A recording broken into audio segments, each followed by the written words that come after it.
Estamos en La Mira, estamos en vivo, como anunciábamos, con el doctor Daniel Borbonet, grado 5 de neonatología. Muchas gracias por estar, doctor. No, por favor, gracias a ustedes.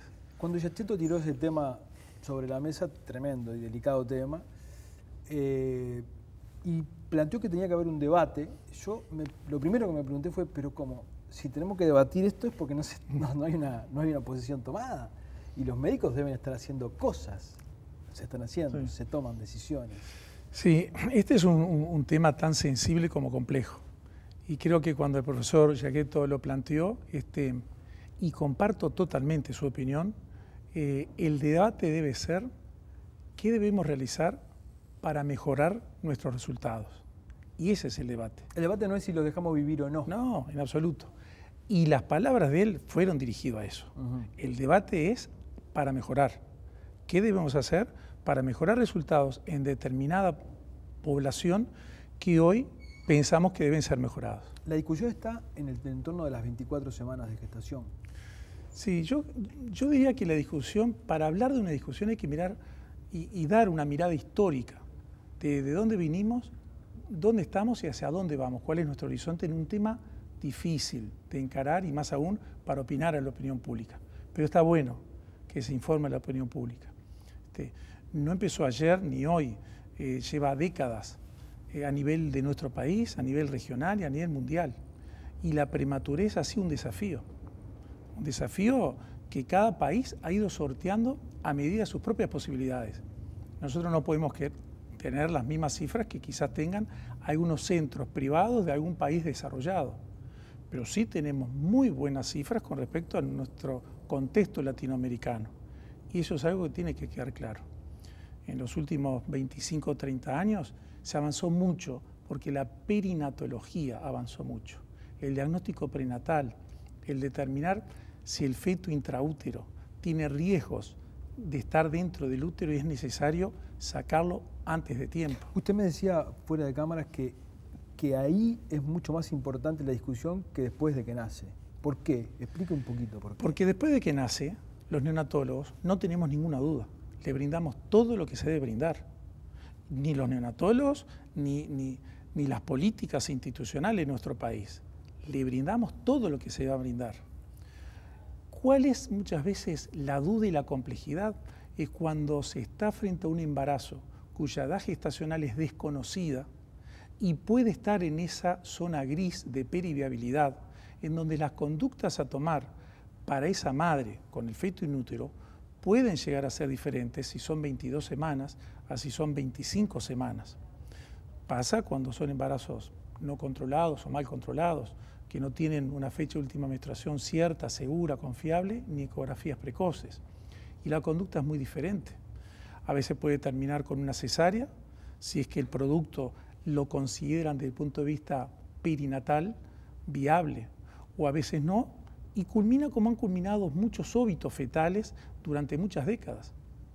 Hace 15, 20 años quizás era frecuente que las embarazadas perdieran embarazos a los 5 o 6 meses. Hoy eso no ocurre.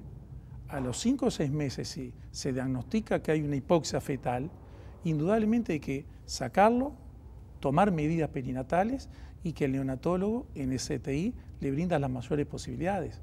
Pero cuando estamos hablando de 4 meses, y ahí son el debate académico perinatal que se debiera dar, pero en absoluto un debate en cuanto a qué debemos realizar una vez que el niño nace. Ahora, ¿no está planteado una vez que el niño nace en el entorno de esas semanas de gestación de que estamos hablando y por debajo del kilo, la discusión de si no se puede caer en el ensañamiento terapéutico? Mire, me alegro que haya hecho esta pregunta. A todos nuestros residentes y posgrados de neonatología y pediatría siempre le planteamos lo mismo. Una vez que el recién nacido nace, aunque se desconozca la edad gestacional, siempre hay que apostar a la vida. Nunca un residente, un médico a las 2 de la mañana puede ni debe tomar decisiones con respecto a qué hacer o no hacer o pensar que ese niño puede llegar a quedar vivo con algunas secuelas, en absoluto. En ese momento se le brinda todo lo que se le debe brindar. Quizás se pueda discutir antes del nacimiento la conducta obstétrica, si se hacen corticoides, si se hace el sulfato de magnesio, indometacina, en fin, drogas que tienen que ver para que ese niño nazca en mejores condiciones, si se monitoriza, si se culmina con cesárea.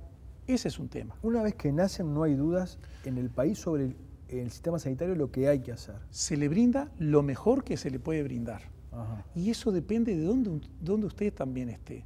Porque no es lo mismo estar en un centro hospitalario que uno tiene el CTI al lado, que uno sabe que le debe brindar todo. A veces estamos frente a instituciones, Montevideo, Interior, que no tienen el CTI y que es poco lo que se le puede brindar. Pero ese poco debe ser lo máximo que se le pueda brindar. Ajá. Después de que el tema se planteó, los medios de comunicación se hicieron eco y se hicieron notas, la mayoría de ellas sobre casos de niños que nacieron en ese entorno de los que estamos hablando y que tuvieron un final feliz, digamos, que fueron niños normales.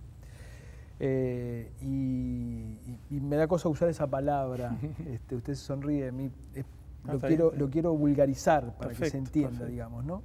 Pero no se hace la pregunta el médico y la familia en ese momento de cuáles son las consecuencias que puede tener ese niño que nació tan prematuro en el futuro. ¿Cómo no? Ahí le puedo dar dos respuestas. Una con cifras estadísticas, que con mucho gusto se las puedo dar a nivel de nuestro país, a nivel latinoamericano. Pero otra con otro concepto. ¿Qué significa ser niño normal? ¿Qué significa calidad de vida? Para la prensa, para la sociedad, para el equipo de salud, podemos discrepar en lo que significa calidad de vida.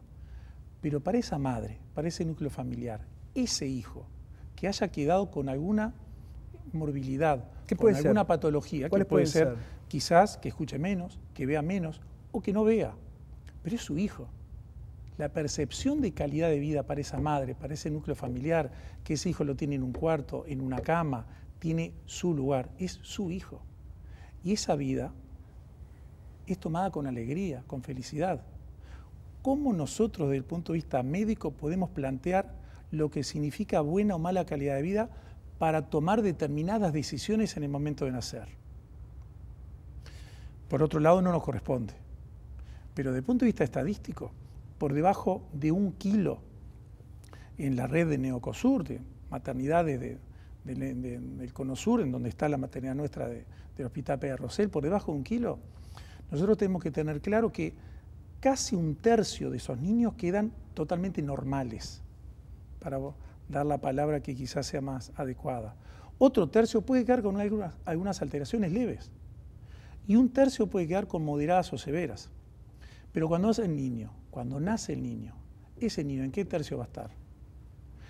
Y si no brindamos lo que le debemos brindar, quizás esté en 1/3 que no le corresponde. Está perfecto. Doctor, este tema de la prematurez puede estar en el aumento de la mortalidad infantil, un tema que tocamos en el programa hace unas semanas atrás. Sí, yo no tengo ninguna duda que sí. Cuando uno habla de mortalidad infantil, hablan todos aquellos niños que nacen y que al año de vida uno ve la sobrevida y la mortalidad. Y cuando uno desglosa de qué fallecen nuestros niños en nuestro país, que también hay que ver una mirada histórica. Hace 25 o 30 años atrás, las enfermedades infecciosas, entre ellas la diarrea, era la primera causa de la mortalidad infantil. Hoy nuestro país ha avanzado mucho en que no es solamente un tema de salud, sino que tiene que ver con otros sectores, ¿tá? Educación. Hoy por hoy, la mortalidad postneonatal, después del primer mes de vida, sobre todo las infecciosas, digestivas y respiratorias, ya dejaron de estar en los primeros lugares, porque mejoramos. Y la mortalidad neonatal ya no es aquella de niños de 2 kilos o de 1,5 kilos, ni de 1 kilo siquiera. Hoy nuestras dos principales causas de muerte en el periodo neonatal es la prematurez y las malformaciones. Y esos son lo que nosotros llamamos la mortalidad dura. Uno puede descender hasta determinado momento, pero después nos va a costar mucho descender. Quizás tenemos años, como sucedió el año anterior, que tuvimos muy buenas cifras, pero tampoco podemos pensar que eso se va a mantener.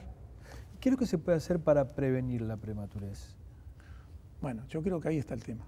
Cuando uno habla de prematurez, uno debería decir, ojalá no tuviéramos prematuros, pero vamos a seguir teniendo prematuros en un porcentaje, porque hay muchos de ellos que hasta por causas genéticas van a nacer prematuros, pero que tenemos que trabajar mucho en la prevención, no hay ninguna duda, y se está trabajando. ¿Y cómo? ¿Qué medidas son las que se...? La primera medida, la educación.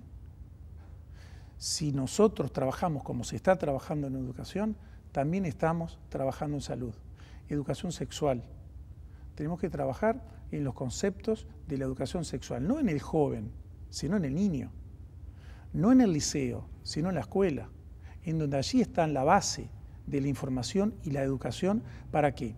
Para que los embarazos sean deseados, programados y, en caso de que sea así, precozmente captados y adecuadamente controlados, y detectar factores de riesgo como hipertensión arterial, diabetes, una infección, que se trata de una manera muy sencilla, y eso puede permitir que ese niño, en vez de nacer a las 28 semanas, continúe su vida intrauterina y nazca de término.